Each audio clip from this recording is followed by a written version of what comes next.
These are the home movies of the Gumbrich family, filmed between 1937 and 1939 in Münster, Germany. We see Siegfried Gumbrich, a grain merchant, with his wife Louisa and their two children, Brigitte and Walter.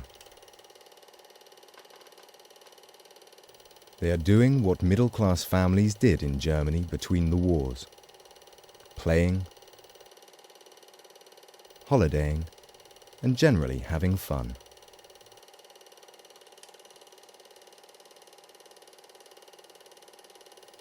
In the background are two of their friends, Dr. Julius Voss with his wife Stephanie. Julius Voss was a local rabbi. The Gumbrichs are a Jewish family. The films do not tell the whole story. The 1935 Nuremberg laws and further anti-Jewish legislation had destroyed the family business, and by 1939 left them with no income. The Gumbrichs repeatedly applied for permission to emigrate. It was denied.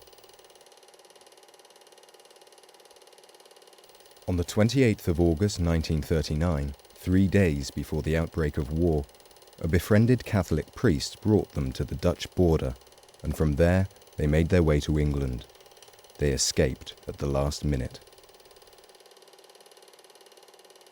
Julius Voss, the rabbi, and his wife Stephanie, with their 2-year-old son, were deported in 1943 to Auschwitz and murdered.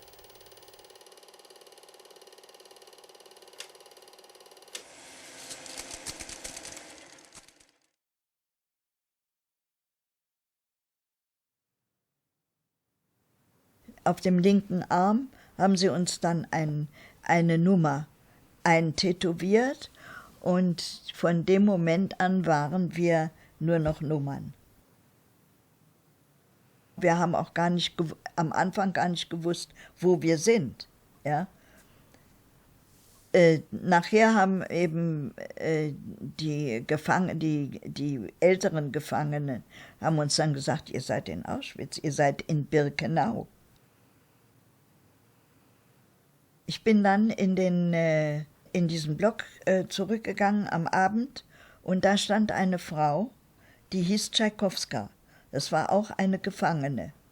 Und die hatte den Befehl bekommen von den Nazis, ein Orchester aufzustellen. Und dann hat die Tschaikowska zu mir gesagt, ja, wenn du Akkordeon spielen kannst, dann werde ich dich prüfen. Und ich ich musste unbedingt aus dieser Kolonne raus. Da habe ich gelogen und habe gesagt, ich kann auch Akkordeon spielen. Dann hat sie 100%ig gemerkt, dass ich noch nie Akkordeon gespielt habe, aber sie hat auch gemerkt, dass ich musikalisch bin. Und sie dachte wahrscheinlich, naja, die lernt das dann, nicht? Und so hat sie mich aufgenommen in das Orchester. Später hat die SS uns befohlen, wir müssen am Tor stehen und spielen, wenn neue Transporte ankommen. Sie wollten, dass die Menschen eben in Ruhe und ohne zu meutern in die Gaskammern gehen. Ja? Weil die Leute wussten ja nicht, wohin sie fahren, aber wir wussten es. Uns sind die Tränen runtergelaufen. Wir mussten spielen, ja. Wir konnten uns nicht weigern zu spielen, denn hinter uns stand die SS mit ihren Gewehren. Ich sag immer, dass diese Situation, ja, das war eins von den schlimmsten Dingen, die ich erlebt habe.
one of the most interesting pages of these minutes is this list, which was prepared by Adolf Eichmann for this conference.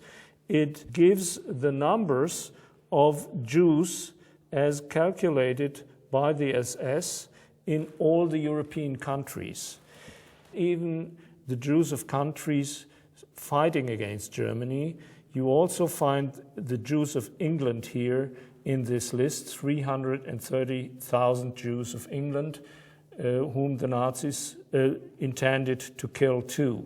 So they had really the plan to kill all the Jews of Europe, and they thought that they would be able to do this after winning the war. When I came here the first time, I felt very uneasy. Meanwhile, it's my working place, and I got accustomed to be in the rooms, which doesn't mean that I got accustomed to the facts we are dealing with in this exhibition and in our educational work.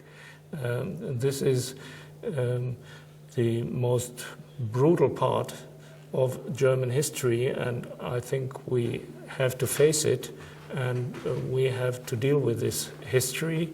I think it's an important task, but it's not always easy to talk about these things.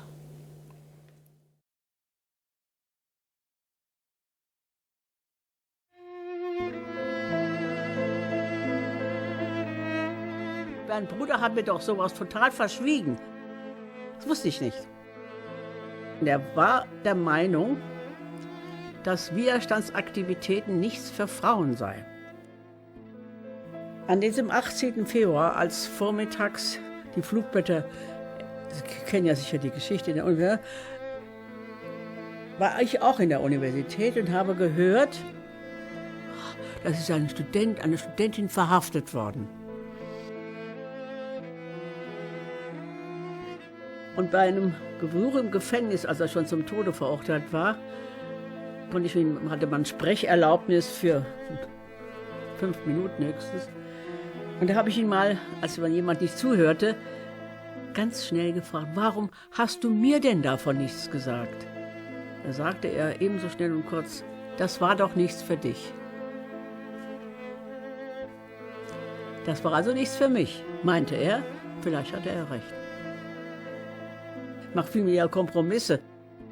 Da muss er von Kräften geleitet gewesen sein, die mir entgangen sind. Er hatte ja wahrscheinlich eine Stunde vor seinem Tod, dem Gefängnisgeistlichen einen Brief an mich diktiert. Und da steht das drin, was auch mein Leben dann verändert und bewegt hat. Da schrieb er mir unter anderem, du sollst dazu bestimmt sein, mein Andenken und Wollen aufrechtzuerhalten. Ich sage allen Freunden meinen letzten Gruß. Sie sollen weitertragen, was wir begonnen haben.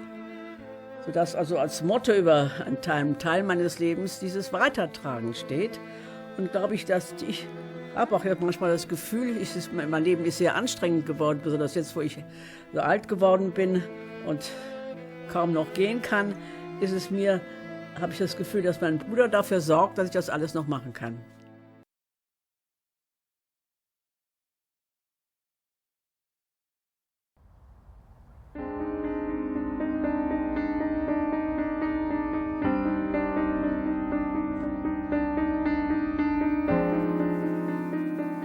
I've worked with Leon for many, many years at the Jewish Museum, where they have an exhibition about his life and his mission. It was a very difficult moment coming into this house and no Leon. And, first of all, he lived for 97 years. He's had amazing longevity. And he was such a force. The house really is in disarray.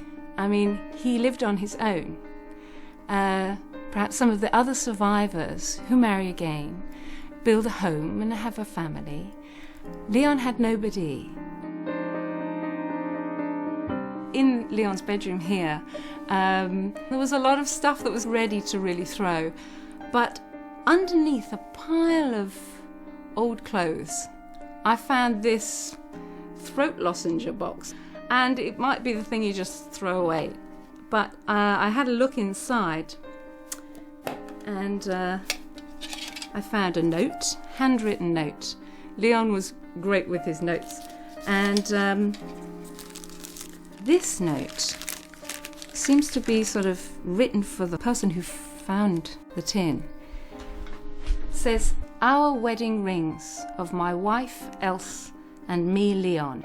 And he then goes on to say what he would like done with these rings, and he talks about the fact that he'd like to get them soldered into one. And then inside, in this very old envelope, I find 2 wedding rings, gold. One large one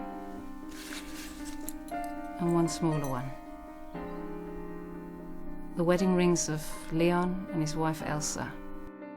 Now, Leon in 1942 gave his precious objects, important material, to 2 non-Jewish friends.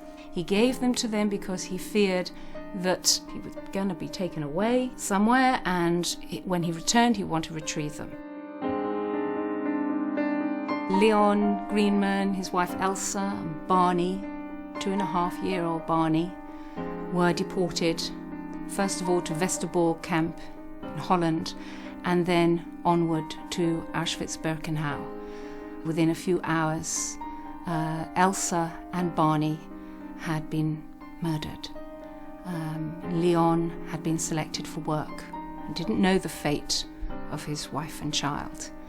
And in fact, survived the many camps that he lived through with the thought that perhaps they were still alive and that they'd be reunited. So when Leon returned after the war, his search was to find out what had happened. And all that he had were these materials that his friend had kept safe. And these rings must have been in that pile of material that went into the safekeeping of his non-Jewish friend. And Leon must have gone back and retrieved them and stayed with him all those years.